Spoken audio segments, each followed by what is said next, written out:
Hey loves, welcome back to my channel. For those of you who are new here, hey, my name is Nioby Monroe, and for all of my girlies returning, hey girlies, I miss you guys so freaking much. You guys seem to really like these big sister conversations that I have with you. So on today's episode, I'm going to be sharing a few tips on how to be a confident pretty girl. So a big reason why I actually wanted to have this conversation with you guys is because you guys left a bunch of comments on my other videos from my series called The Dark Side of Pretty Privilege. Go check it out if you haven't. If you have, you already know what's up. So a lot of my girlies shared their stories and just really opened up about how the dark side of a pretty privilege is really affecting them. And so that's why I kind of wanted to create this video and talk about a few personal tips that I want to share with you all today that have helped me overcome sadness, depression, loneliness, alienation, and become a more confident woman. So let's hop into these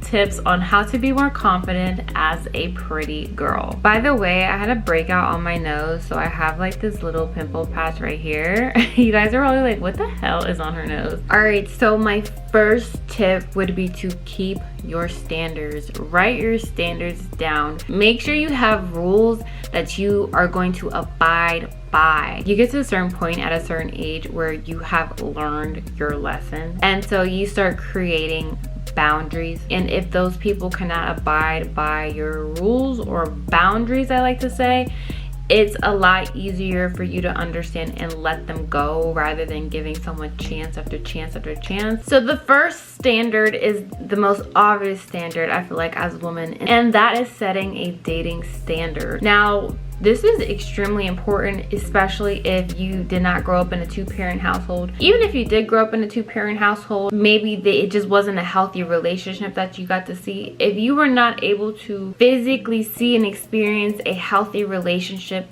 between your parents, then having a dating standard is super important because you don't want the bar to be in hell. There's no reason to be experiencing crappy men, crappy women in your dating life. The reason why standards are so important, especially while dating, is because they are there to protect you. They are there to enforce your values, the life that you want, the life that you envision for yourself. Because if you don't have any standards, you're just gonna let anyone come through. You're just gonna let anyone lay in your bed. You're gonna let anyone in your house. You're gonna let anyone in your circle. And if you are someone who likes to invest in herself, you cannot afford to just have anyone around. You cannot afford anyone to just take up your space, take up your time, take up your resources, take up your mental space. You will surely experience the consequences. Karma will get them eventually. However, we're not worried about them. We're worried about you. And that's the first part of being a confident woman, is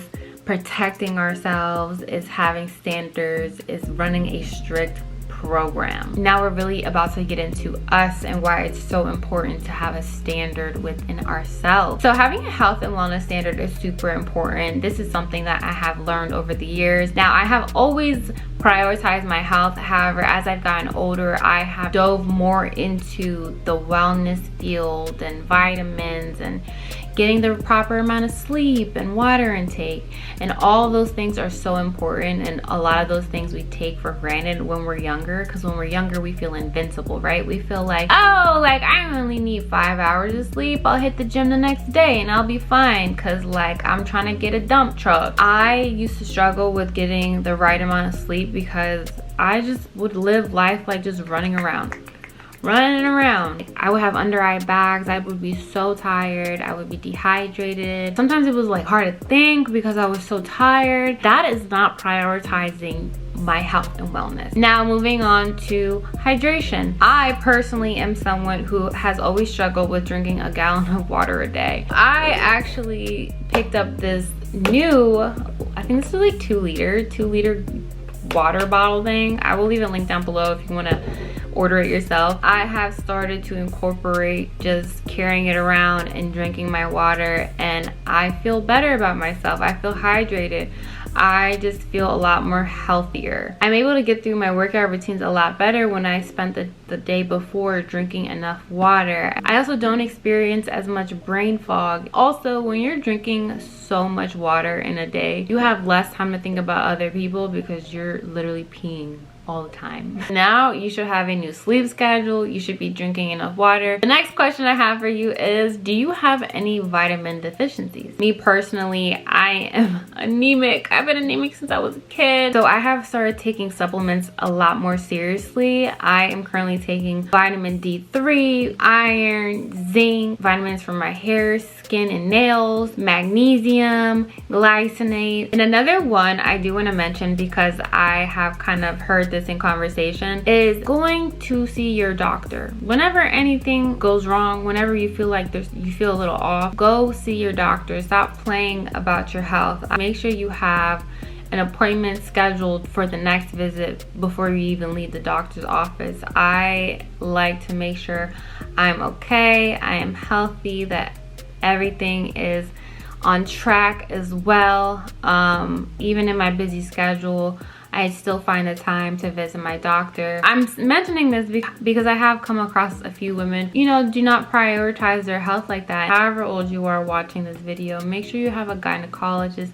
Make sure you're getting your pap smears. Make sure you know what's going on with your body. And the only way you will know is by visiting your doctors, visiting your gynecologist, having a relationship with them, and just keeping up with yourself. And I wanted to mention those very obvious points about seeing your doctor and gynecologist, because you'd be shocked at how many people don't. As a woman, it's so important to just have that safe space to share and talk about these things and have a girlhood.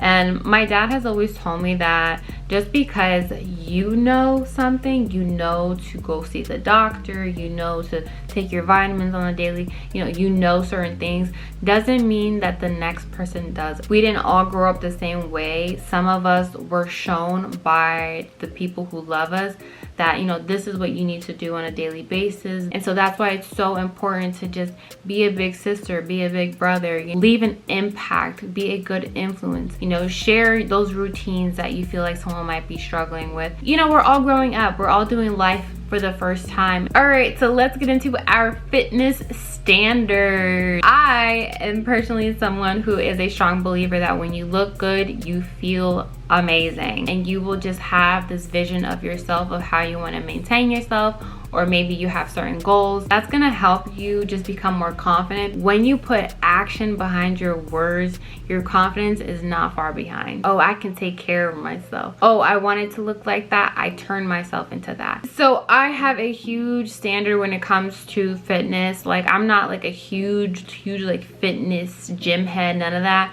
But I am a girl who goes to the gym at least 4 to 5 times a week. If I feel like I'm getting a little chubby in certain areas, I will work out a little harder. I will cut certain carbs. I will do what needs to be done, because I personally know how I feel when I work for it, when I maintain it, or when I add muscle, when I cut. So you can start by creating a routine, getting up at a certain time, setting your alarm the night before, and hitting the gym early, and make sure you have a plan before you get into the gym. Also, surround yourself with people who do prioritize their fitness, because you'll be able to have a workout buddy, or maybe a friend who likes to go jogging every now and then, or do triathlons, or whatever the case is. And let's be honest, being out of shape is not fun. All right, let's talk about these diet standards. Now, I am not a dieter. I'm not telling you to diet. When I say diet, I mean like, what do you eat on a daily basis? What does your palate look like? Having a diet standard is so important, because one, you should not be eating everything. You should have some sort of standards, some sort of boundaries, dietary restrictions, because that means you're being intentional about your health and wellness, your fitness, your body goals. I do not consume dairy products. I just don't. Like, that's just not a part of my lifestyle. The dairy products just do not do me right. The reason why I do not consume dairy products is because dairy products break me out. Having breakouts on a day-to-day basis just is not something I want to sign up for. I am also a girly who does not like to eat a lot of sugar, a lot of baked goods, a lot of none of that. None of that. If I am consuming like something sweet, 9 times out of 10 it is a fruit or dark chocolate. Dark chocolate is something that I will have something on the side. Dark chocolate is so good. Cacao, 100% dark chocolate. Oh my god, girls. I don't know, maybe it's because I'm getting older, so my palate is just different, because as a child, that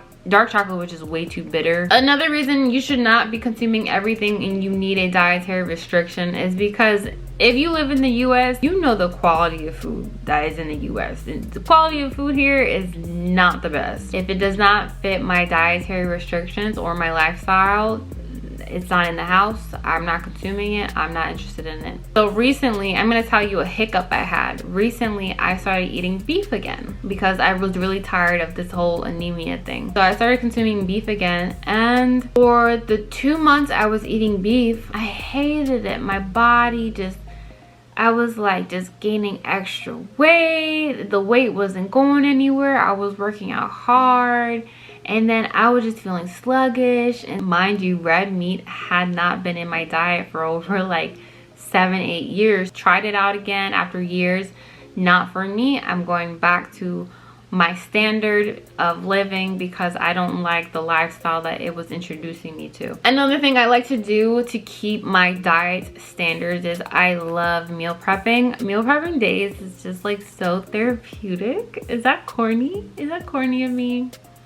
Probably. I'm picking out my healthy carbs, you know, like once those sweet potatoes get out the oven, girl, I'm just like, wow, there goes my retinol. That's what's gonna help me with my booty. All right, girlies, so let's talk about lifestyle standards. That can be many things. I'm gonna start off with your living situation. Where do you live? In what complex do you stay in? What community? I have spoken about this briefly before, and I have found that like when you live in a safe area that you're comfortable with, that you're proud of, that you just feel good around, that you tend to flourish a lot more. I personally live in a luxury apartment. I love my luxury apartment, hands down. I love it here. The community is amazing. Everyone is so sweet. It's been nothing but a blessing, knock on wood. Look, my dog got up because she thought someone was at the door. So I personally work really hard to maintain my lifestyle. Again, I live in a luxury apartment. I love to do soft girl activities. So that includes going to hot yoga sometimes, going to Pilates, going to the cafe often. Also, for my girlies who are focused on dating this year or attracting their husband, when you have a certain lifestyle and you're around certain people, certain environments, communities, you attract a certain kind of partner. So living in the area I live in, there's a certain type of man that I attract very often on a daily basis. Men who would most likely be able to provide the lifestyle I want. If you're someone who does like the finer things in life and you would like a provider, you are more likely to find a provider in certain areas, in certain neighborhoods, in certain communities. I can't just date anyone. I am expensive. I like upscale restaurants. I love experiences. I love traveling. I like spending his money. I do. And I love a provider who wants me to spend his money. I love a man who wants to take me all around the world and pay the bill and take me shopping while we're all around the world. I love that. I think it's like so sexy. That's like, I love a provider. I love a protector. There's no shame in that. Shout out to the men who do that. Y'all are just top tier. All right, girls. So I hope you enjoyed our little chit chat today. Like this video if you want to see more on this topic. Comment down below if you have any questions, you want to share anything with the community here, or you just want to say hi. I will also add my socials down below so you guys can stop by and say hi. I love when you guys just join my community on TikTok and on Instagram. Oh, and I just wanted to mention that this is a journey. This is a work in progress. You will not be perfect. Things are gonna happen. You're gonna learn certain things. It's just better that you learn your lesson the first time. I just wanted to add that in there because like you're gonna have a hiccup. The heart's gonna win a few times before the mind does. All right, girlies, so I will talk to you very soon.